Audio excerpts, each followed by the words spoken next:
this is ground moose meat. There's a little bit of pork fat mixed in with it because moose meat is, and wild game meat in general, this moose meat is really lean. It's extremely healthy because they're out in the natural elements all the time. Mary, can you describe to me the food center here? Nattawagana Community Food Center is a place where people can cook, gather together, and we grow our own natural foods in our garden. We have a lot of different programs. It's to help support food insecurity in the Nattawagana community. There's 12% throughout Canada for food insecurity. Here on Nattawagana, it is 40%. So here at the Nattawagana Community Food Center, we strive to help food security in our community. So Mary, how many meals would you make here at the food center?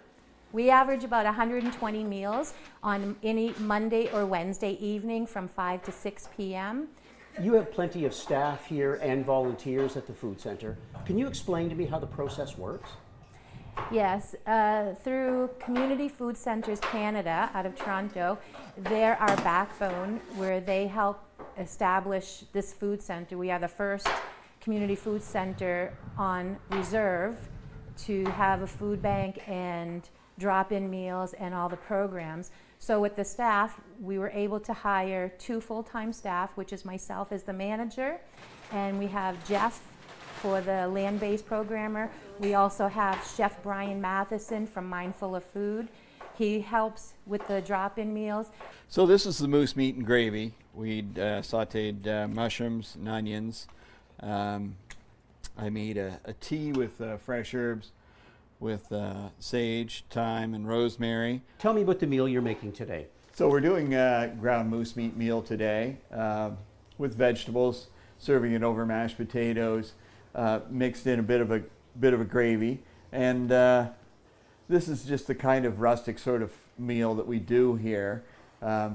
It's a big meal that's put together in a few hours, so we don't get too fancy, and people don't want anything too fancy anyway. We have to realize that we want people to come in and looking for a home cooked meal, so that's what we try to do. We get a little interesting sometimes, and it depends on what we have to work with. Sometimes we have striped bass, and we can do a nice striped bass meal with an orange and herb butter or something. Most of the time when it comes to moose meat, it is a rich beef. So, we just try to do a rustic meal with it. Yeah. We're just sauteing some mushrooms to add to the ground moose meat. And that'll fill out the flavor for sure. As a chef, how does that make you feel knowing that approximately or nearly 100 people will come in and either eat in here or take these meals home? How does that make you feel?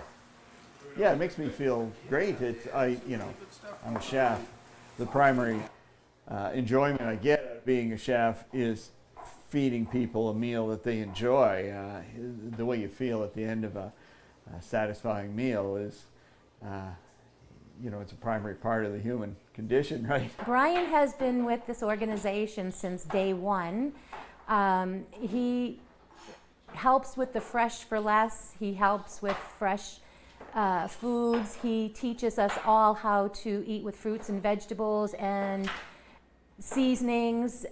He's very big on healthy cooking, trying to teach us all actually healthy eating.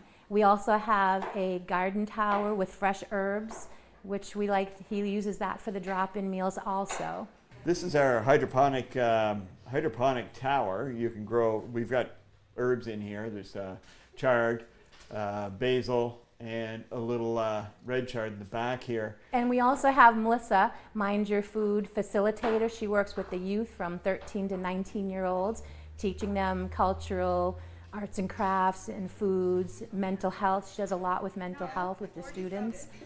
So for the Mind Your Food organization, it's across Canada, and what it does, it incorporates the youth that are like young teens and older teens to come and cook healthy meals, to reconnect with each other, to do cultural activities. But for my programming, what I do other than healthy meals is I take them out on like cultural trips or trips that has to do with like mental health, and like I have guest facilitators come in. Like I had, for example, I had Shelley Francis, who is the director of Malagutnich, and she's a mental wellness director. So, and that helped open the door for them to start talking about their mental health. We're making some mashed potatoes here. Keeping it pretty basic here. We just added some butter and some milk. Give it a nice little smooth texture to it. Today is Moose Meat Monday. What will you be doing here today? Probably preparing all the meals and stuff for them and bring it out while they're sitting and wait for their meal. And some they take out, and then we just fill those up, and then they come in and they grab their meals and take it home to them. So Krista, you're on the workability program here at Eel Ground First Nation. Tell me what that's like for you. Oh, it's a wonderful experience. Everybody's so nice here, and you get to help the community and the elders. So what are your roles here? What are your main functions? We prep food for the meals, the drop-in meals, and we have food bank downstairs every other week. And so we stock the shelves and bring in the boxes and stuff. What does that mean to you to be involved in helping out for people who require here, either through the food bank or the in-house meals? It just means people need help every here and again, and they appreciate it a lot. It's a lot of fun. Just like we do food banks and every other week. Now we just chop food whenever it's drop-in meal that week. And it's a lot of fun because like you get to make new friends and learn about your culture more and learn programs that Jeff is doing, which is very interesting for me to learn about. How many pounds of potatoes do we have here? We got about 75 pounds. And right now, all Canadians are faced with rising food costs. Does that put more of a challenge here at your food center? Yes, it does. Yes. With the cost of groceries going up, we're getting more elders, we're getting more young families. People just can't afford to go out and buy groceries. So here at the food center, we have a garden. We try to grow our own vegetables and put that in with the food bank and also for our drop-in meals. These carrots are done, Jeff. Not bad, eh? I can drain them off Those first. in the sink, yeah.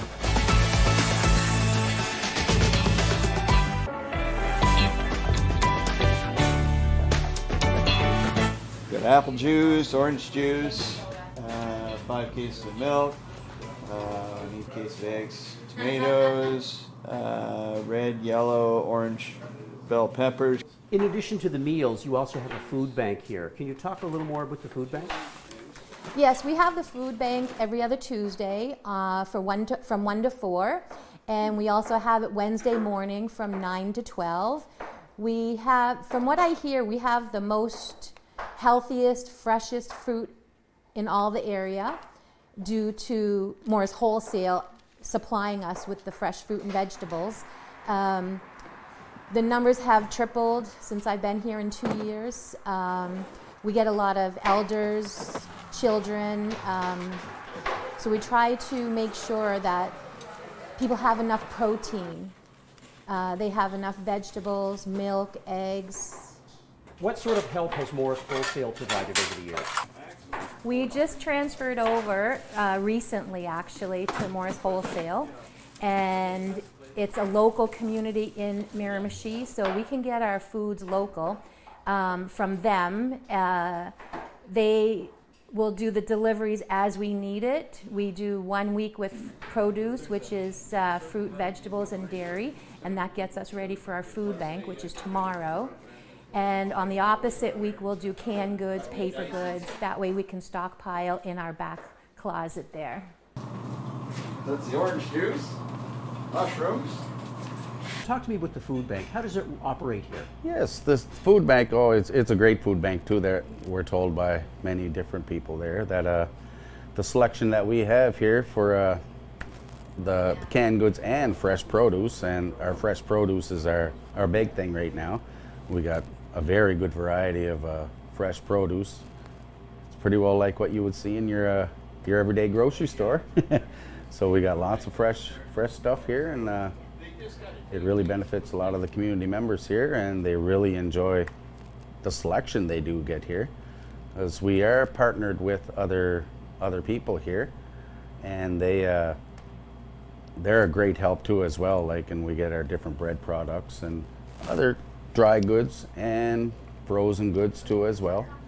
There's a program maybe the manager here might have explained earlier there with the Elementary, and the Greater Blackville Resource Center is another spot that we're associated with, and they help us a lot too. There's a little group thing with 2 communities in Blackville, and yeah, we do very well here, and we kind of help each other, and if we're kind of short with certain products here and there, we kind of help each other out. And we have a lot of mussels that were donated here from the Greater Blackville Resource Center. They were donated mussels, and they threw our name out there as well, and they said, oh, that's great. So they got extra for our food center as well. They donated 360 vacuum sealed packs, 4-pound packs of mussels, which are pretty impressive there. It's a lot of seafood, and a lot of people will benefit with this stuff, like I say, with our in-house meals and for our food bank clients and stuff like that. So it's going to go a long way, and pretty thankful for that. Tell me about the importance of having volunteers at Natawaganeg First Nation Food Center. Well, here at Natawaganeg Community Food Center, volunteers is very important. People don't realize what we do here, and as you can see behind me, we have volunteers cutting 50 pounds of potatoes, 50 pounds of carrots, onions, broccoli, celery. So we need volunteers. So please come and join us. Mondays and Wednesdays is when we have the biggest need for volunteers. Yeah, we try to get lots of flavor into it. Brian, tell me why you're involved here at the food center making meals. It was a breakaway from, I don't know, the cooking for customers, so to speak, because pretty quickly I felt like I was just cooking for friends, for people that needed the food. And it's not always people who need the food that come here and get meals, and that's not the point. The point is to have community provided food served as a meal that everybody in the community can sit down and enjoy together. Everything is filled to the max here every time. There's pressure here, don't get me wrong, because it's a lot to cook in a short amount of time, but it's not the same as when you're in a restaurant, you're getting paid to do it for people who are paying for the meal. I don't know, it's a different feeling, eh? We're giving them some fresh vegetables there. Brian just put some mashed potatoes, a little bit of the moose gravy and stuff on there. You kind of feel there's a bit of obligation to turn that around and maybe make amends, and that's part of the reconciliation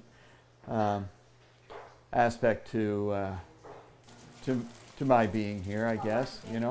Trying to help turn a little part of the community towards a brighter future, I guess. As a chef here in the Miramichi, you would also see, with a higher cost of living, the challenges that puts on everyone to eat nutritious meals. Oh yeah, I do. I'm seeing the prices rise all the time, so I know the challenges. I'm shopping all the time, whether it's grocery stores, wholesale, from wholesalers. Yeah. Do you see a positive connection between the food here at the food center and the children in your organization, how it sort of improves the kids, it makes them more open and makes them healthier? Oh, absolutely. Yeah, no, I feel that where they feel safe coming here and this is their comfortable spot, connecting over healthy food is such a huge impact, especially when it comes to mental health. And the kids, like, a lot of them, they were afraid to try new, like, different vegetables. So now they're incorporating that into their daily lifestyle. And I also remind them that like broccoli has its nutritional values just as much as a hamburger has its nutritional values.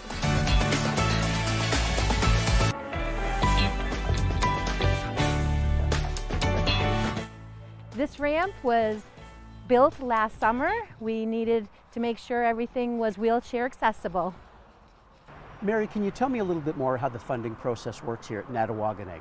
Most of our funding comes from Community Food Centers Canada out of Toronto. That's where most of the funding comes from, but we also have funding. I write proposals so we can get funding through governments, different private businesses. We're always looking for food donations, monies, anything that you can help donate, we would really appreciate that. But a lot of the funding is from Community Food Centers Canada. The food centers are very important, not only from the food center aspect, but from the community aspect. It brings all our community members together, it gives them a place to gather, it gives everybody, a place to hang out, to share ideas, to share thoughts. But especially this day and age with soaring prices of food, soaring prices of transportation.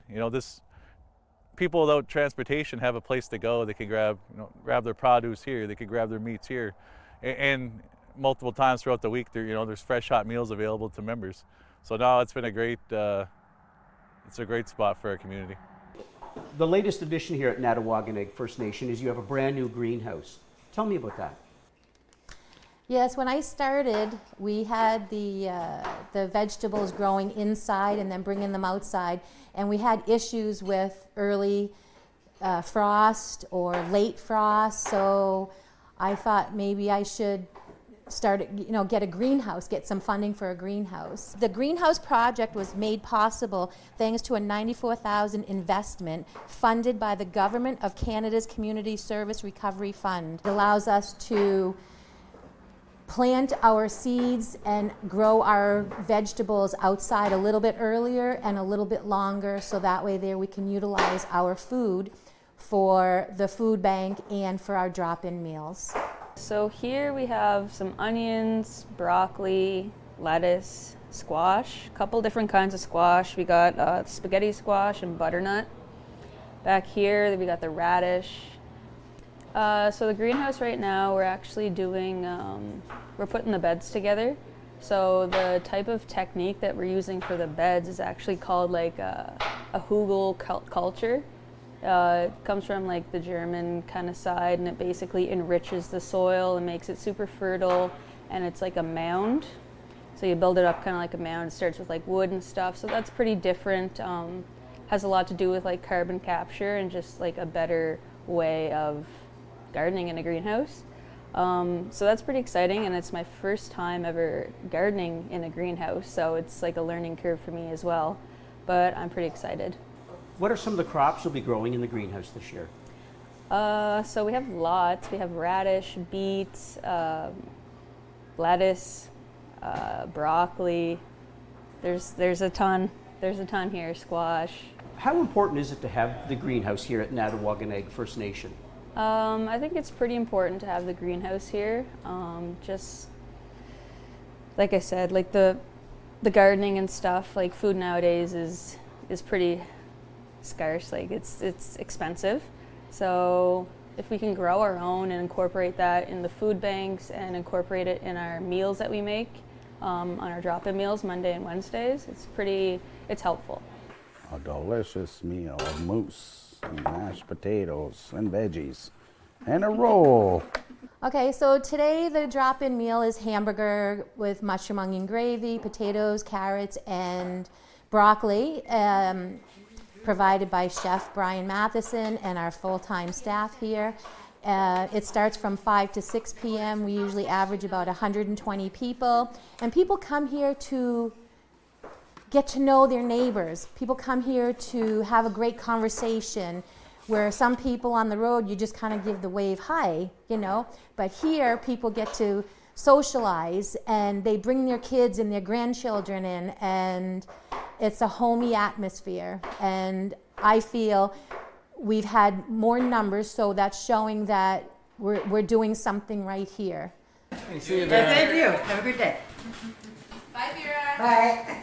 Well, I think it's very important because with the cost of food these days going up, it's hard to get a decent meal. And Chef Brian and his staff do a really good job serving, and I think they deserve to be recognized. What's it like when you see people coming in to eat here, or for people who take the meals home? How important is the in-house meal? Oh, it's very important. It's all about gathering and all that stuff, and that's what it was all brought here for, was for social gathering and all that stuff with like a lot of the elderly, and like it's all age groups that actually come in here and all that stuff. And it's great to see the community members all interacting with each other again, because I know, well, during COVID and all that stuff, people kind of sheltered themselves and stuff like that, and this was kind of like a place to kind of like rejoin people and like, oh, hey, how you doing? Like, a lot of people might not interact with each other like on a day-to-day basis, and it's kind of like a little spot to kind of gather and kind of spread a few stories or whatever they might have had during the week. Oh, it's nice. It's good friggin' feeling. It's really nice. It's very enjoyment. Good people. It's a good place to be here. It's very enjoyment. Food's very good. Very good. I like when I kind of every 2 weeks come to the food bank, get some food. You have Chef Brian Matheson coming in here to help with the in-house meals. What's it like having a chef come in and do that? That's a great help, actually. Yes, he's very knowledgeable around the food aspect of things and all that stuff, and he comes up with great ideas and great meals that I might not have think of and all that stuff. And he knows kind of the role of, okay, let's do this with this amount of people, we can make this, and he's a very, very valuable asset, I guess. Nationally, food insecurity is 12%, but Okay. here at Natawaganeg, it's 40%. Yes, it's a How lot does that higher. make you feel? Yeah, you know what, and it's not a good thing to hear when you see these kind of numbers and how high these numbers are compared to a lot of different places and that stuff, right? So it's not a good thing, and it's something that's got to we got to reverse the role on that stuff, and having this spot here is a great help to our community. Hi, Teen. Darling. Oh, I'm fine. I'm doing good. Well, yeah. I love it because we get to go up here Mondays and Wednesdays, and we don't have to cook on those nights. we get a free meal here, and they're delicious, actually. Yeah. But there's also a great sense of community here because you can come here and have supper with your family, with your friends. How important is that for you? It's important because we get to meet up. We talk in our language sometimes. When I see other elders, I talk to them in Mi'kmaq, our language, and nice to see them. So at the end of the day, you must be pretty proud of the food center here. Exactly, yes I am. Yeah, I am proud to say that I like working here, and with my programming stuff, it makes my job so easy to do.